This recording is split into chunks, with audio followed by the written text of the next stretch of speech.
This video is part 4 of a series on Chapter 2 of Government in America, focusing on the Constitution. Now, in this video, we're going to focus on one of the key structural details of the United States government as laid out in the Constitution. And that is the fact that it is, on purpose, difficult for anyone really to get things done or to make changes using our system of government. You sort of have to look back at the beginning and see why the Constitution was written in a way that was designed to put obstacles in the way of people who wanted the government to do things. And you can go back and look at James Madison, who helped develop many of the features of the Constitution.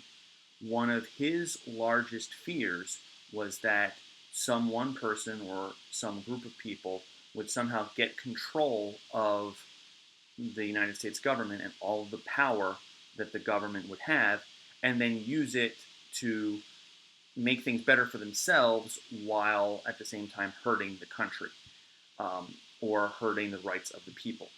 So there's a bunch of facets of our constitutional system that make it hard for anyone to really get full power and then do things with it. One of the first things, and we kind of touched on this in an earlier video, is that Madison did not trust pure democracy or majority rule. The Constitution does not set that up. If you look at the original structure of the Constitution, where you have a president and a Congress, originally the people, the citizens, we would only get to pick members of the House of Representatives.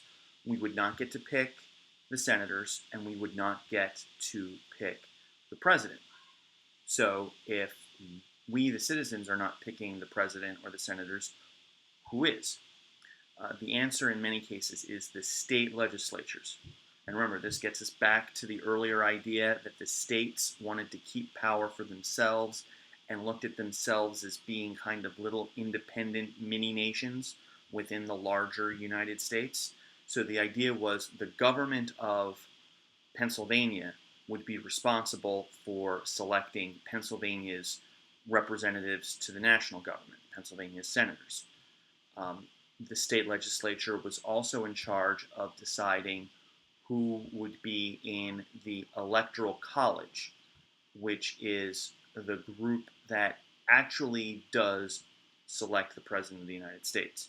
And that's a whole topic for future discussion. But again, we, the citizens, do not vote directly for the President. We do vote, and that influences the Electoral College, but the Electoral College is the group that ultimately decides who's going to be the President of the United States.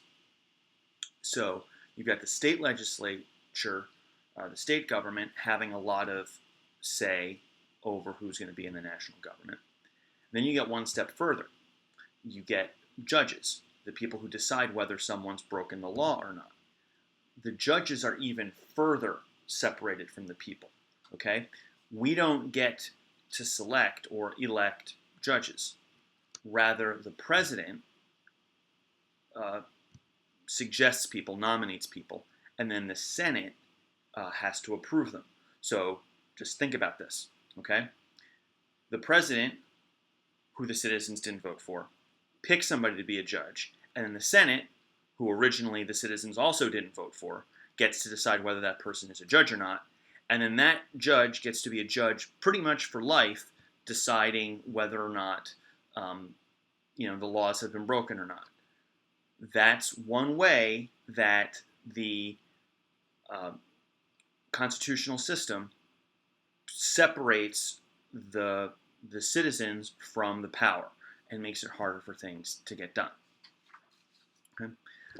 Another key facet of how the constitutional system does this is by the three branches of government.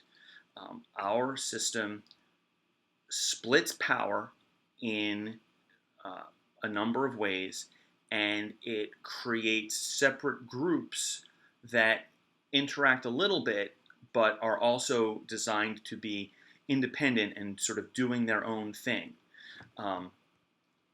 And in this way, you get both the idea of the separation of powers. The president can't just do whatever he, someday she wants, because the president has very specific powers, and there are some things that the president just doesn't have the power or the authority to do. The president cannot just get up one morning and say, I'm going to raise taxes, because that's not one of the powers that the Constitution gives to the president. Likewise, the Congress has a set of powers that it has, and it can't do other things. So the Congress can't get together and say that we want to send American troops into Canada. That's not a power that the Congress has. So that's separation of powers. Now, in the course of separating the powers, the Constitution does set up some mechanisms and some systems where Congress, by doing its thing, can kind of put some roadblocks in the president's way. Or the president, doing the president's thing, can put some roadblocks in the way of a judge or of the Congress. And the judges, doing their thing, can put roadblocks in the way of the president or the Congress. And this opportunity for each branch or each part to put roadblocks in the way is what we call the system of checks and balances. The way that in order to get something done in the government, you don't just have to get one branch to sign off on it. You need to get two or sometimes all three branches to sign off on it.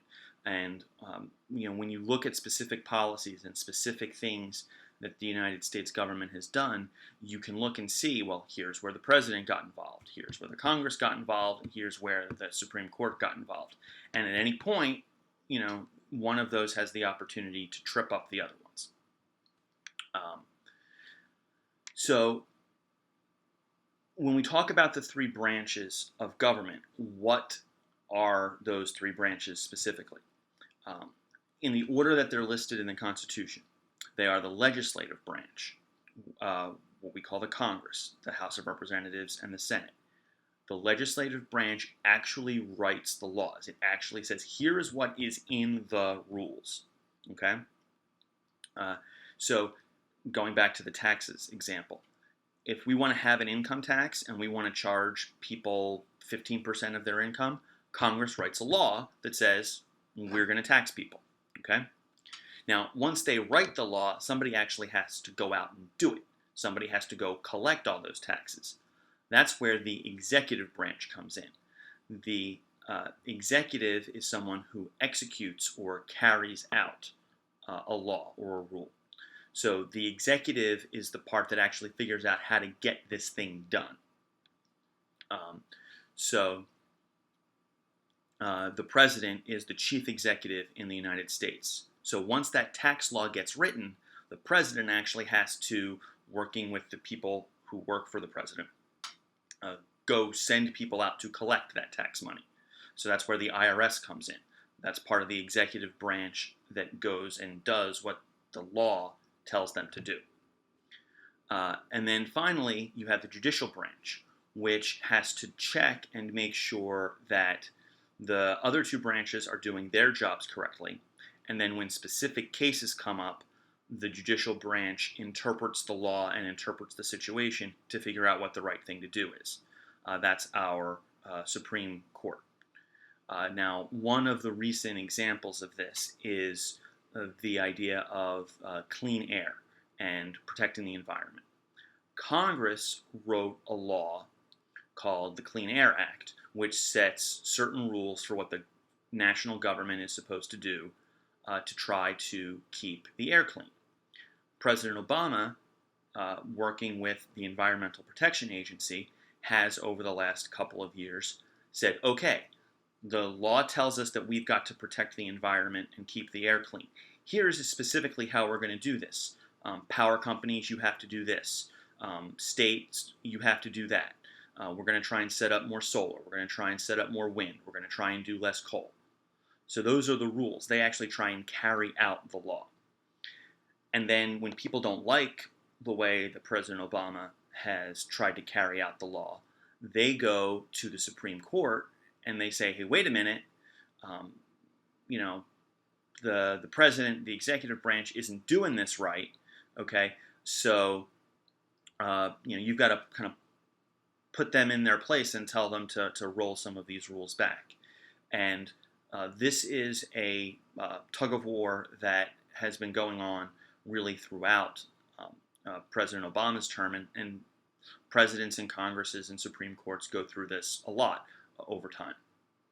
So, again, this is the system of checks and balances, which is by design making it harder for the government to go and do something. Now, if you think the government is likely to screw things up, then you think this is great. If you think there are problems that the government needs to respond to quickly, you think it's not so great. So that's sort of an issue for discussion. But sort of finally, to wrap up with checks and balances, if you're looking for a metaphor, think of the game of rock, paper, scissors. Okay, there's no move that's guaranteed to win or guaranteed to lose, because each move, rock, paper, or scissors, has a way of countering another move. Rock crushes scissors, scissors cut paper, paper covers rock. So there's always this back and forth, and it kind of depends on the specific situation, which branch is going to win out. We will talk in more detail later about some of the specific examples, like the president being able to veto or reject a bill, or the Supreme Court being able to review a law.